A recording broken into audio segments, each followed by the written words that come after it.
Oh, hey, didn't see you there. Don't mind me. My therapist said I should express my feelings more. So, I'm going through every single thing I hate, and I'm going to be expressing my feelings towards them. Like so.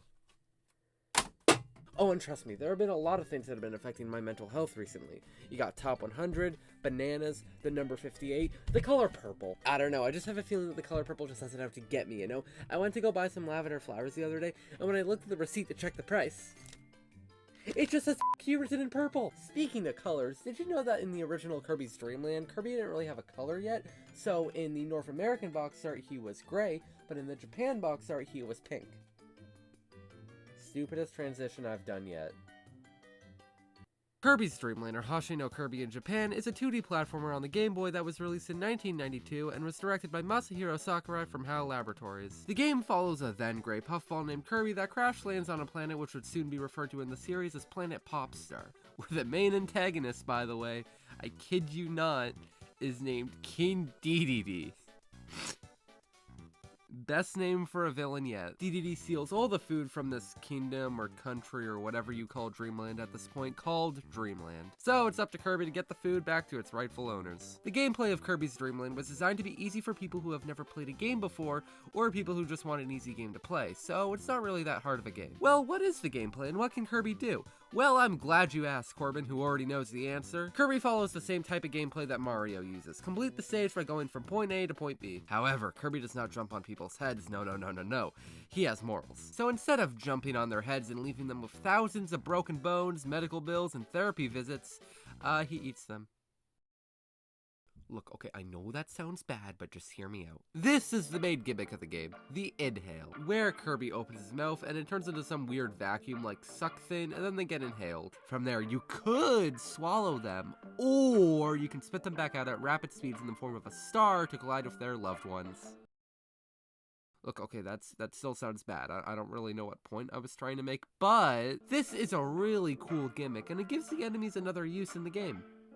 Bullets. Kirby can also do the basic stuff like move left, move right, jump, duck, fly. Wait. Look at that man jump. Like, I know he's a small lad, but I didn't really think he could jump that high. Oh, yeah, he can fly or whatever. What, you can't? Kirby also has the ability to fly, or what the game calls it, hover, where if you hold up on the D-pad, it makes navigating levels a lot more easier, which in return makes the entire game a lot more easier. So, why is that? The game's director, Masahiro Sakurai, visioned the game as being a game that anyone can pick up and play, whether they had video game experience or not. By the way, it was originally developed for the Twin Famicom, aka that one add-on for the Famicom, which was the Japanese version of the NES, and it was able to play Famicom games, but with these little discs that hold a lot more storage. They even made an entire mascot for these guys, and I don't really know what happened to him. Must have got fired or something, but you know, I haven't seen him since. Please check up on him.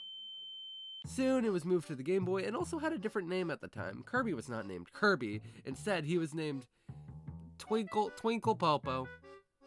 I don't understand names sometimes. It was changed late in development to Kirby to honor John Kirby, the lawyer who saved Nintendo from a lawsuit against Universal because they didn't like how the funny Donkey Kong had the same letters K-O-N-G in that specific order. And hey, there's even box arts with the old name on it. Alright, let's start the game.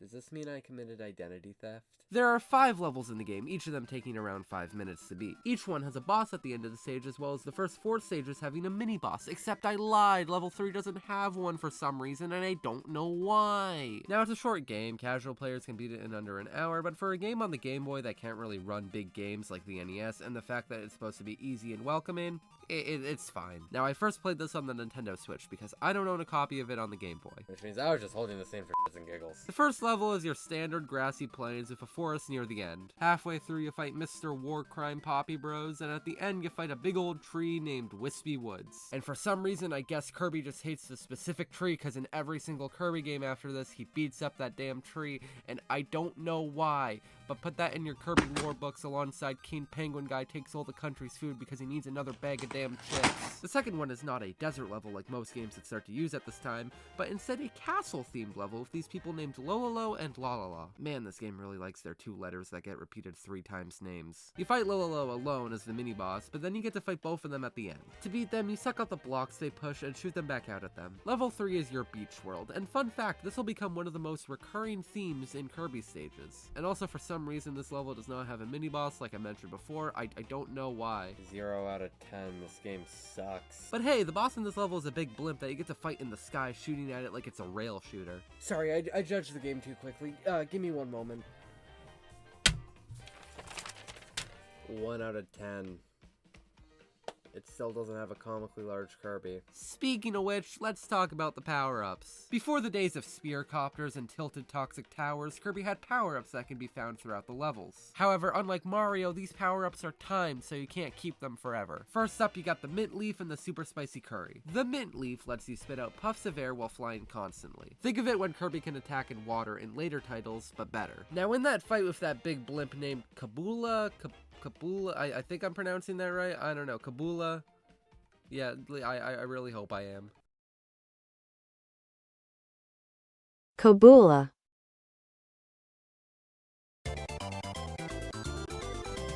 They give you a special version of the power-up that is not limited and goes on for the rest of the fight. Then you have the Super Spicy Curry, which has you spit out a trail of fire from your mouth, because when I eat spicy food, I'm like, oh boy, locally sourced arson. Hey, editor Corbin Dee here. No, I'm Ron. It's actually a puff, like the last one, but it's like fire. I apologize. I've made a serious lapse in my judgment. Both of these power-ups would become obsolete after the introduction of copy abilities in Kirby's Adventure. They would occasionally appear in a few spin-off titles, as well as the Super Spicy Curry being an item in the Super Smash Bros. Series. But there are 2 more power-ups, the Bomb and Mike. The bomb is self-explanatory. Kirby has a bomb, and after a few seconds before it explodes, you can throw it, causing pain, discomfort, and agony, just like good old Poppy Bros Sr. Hey, editor Corbin Dee here. I'm Ron again. Actually, you just inhale the bomb and spit it out. I don't know what I'm on about. I've made a serious lapse in... And Mike is a microphone that when Kirby picks it up, he taps into those singing skills he has, and he starts singing about something like Fly Me to the Moon, and then... everyone dies. The poor dude's first concert ends with so many court cases. The thing that makes these 2 different than the other 2 is that they would later be turned into copy abilities in the future. Mike would have 3 screams and after that it would go away, while Bomb has a lot more to it. However, the Bomb item would still appear in some games, however the Bomb would get bigger and bigger over time and act a little different than the Bomb ability. Anywho, level 4 is sky themed, and because you're in the sky you fight a cloud. And like, come on, this is like the 2nd time clouds caused me pain. Oh my god, dude, there's an airplane in the sky, look.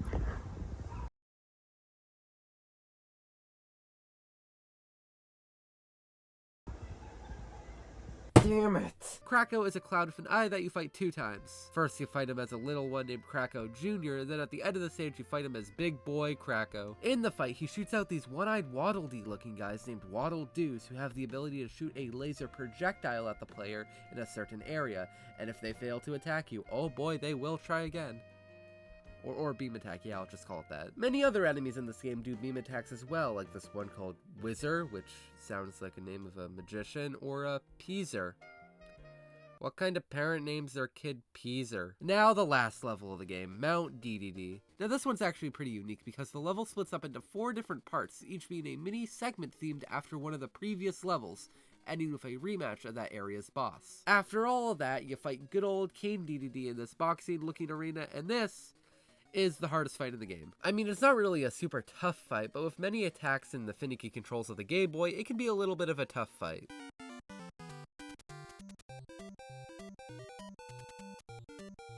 Damn it. Oh boy, oh god, okay.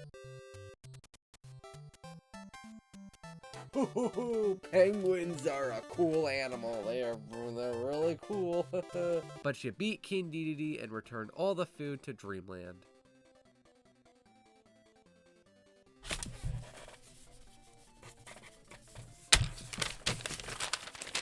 I stand corrected. After you beat the game, you unlock Extra Mode, which is a harder version of the base game with faster and tougher enemies, with some of them even being replaced with harder versions, like the previously mentioned Peaser. And that's pretty much the game. Overall, it's a pretty damn good game. I mean, of course, the controls could be a little finicky, but you know, it's the Game Boy. But I think it's really impressive what Sakurai and the rest of the team did on this hardware. I think it's a really cool idea to just have a game that's meant for beginners, you know? You see so many games nowadays that rely on your knowledge of what the hell an A button is, you know? So it's nice to have some games like this introduce the player and show them how gaming even what it is. What is it? Now, on an unrelated note, I'm gonna get back to playing my Nintendo Switch 2.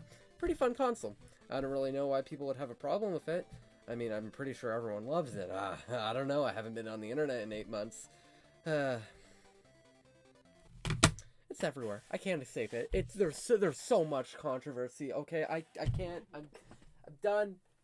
Can't take it anymore. I'm done. Nope.